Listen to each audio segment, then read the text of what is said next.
ഈ സിനിമ 2010 നമ്മുടെ മലയാളി ആയ തന്നെ ഡയറക്ടർ TK രാജീവ്കുമാർ ഹിന്ദിയിൽ റീമേക്ക് ചെയ്തിട്ടുണ്ട്. അതിന് ഗുസ്തി എന്നായിരുന്നു സിനിമയുടെ പേര്.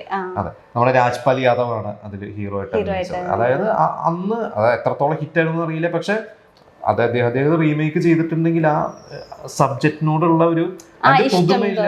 അതിപ്പോ നമ്മളിപ്പോ മലയാളത്തിൽ അതാണ് ഒരു മലയാള സിനിമയുടെ ഒരു പ്രത്യേകത. അതായത് ഇപ്പം ഹിന്ദിയിലോ അല്ലെങ്കിൽ മറ്റു ഭാഷകളിലോ 80s ഒക്കെ ഇറങ്ങിയ സിനിമകൾ നമ്മൾ കുറെ വർഷം കഴിഞ്ഞ് ഡബ് ചെയ്ത് ഇറങ്ങുന്നത് കുറവാണ്. പക്ഷെ മലയാളത്തിലെ സിനിമകൾ 80s സിനിമകൾ ഇപ്പോഴും ഡബ് ചെയ്ത് ഇറങ്ങി അവിടെ ഹിറ്റ് ആവുന്നുണ്ട്. അപ്പൊ നമുക്കറിയാം പൂച്ചക്കുരി മൂക്കുത്തി, ബോയിങ് മൺചിത്രത്താഴൊക്കെ എത്രയോ വർഷം കഴിഞ്ഞിട്ടാണ് അവിടെ ഡബ് ചെയ്ത്. അതായത് ആ ടോപ്പിക്സ് അതല്ലെങ്കിൽ അത് പറയുന്ന കഥയ്ക്ക് അന്നും റിലവന്റ് ആണെങ്കിൽ അന്നും അംഗീകരിക്കുന്ന ആളുകൾ അംഗീകരിക്കുന്ന കഥകളായതുകൊണ്ടാണ് അത്. അപ്പൊ മേക്കിങ്ങിൽ കുറച്ച് വ്യത്യാസം വരും, ടെക്നിക്കലി കുറച്ച്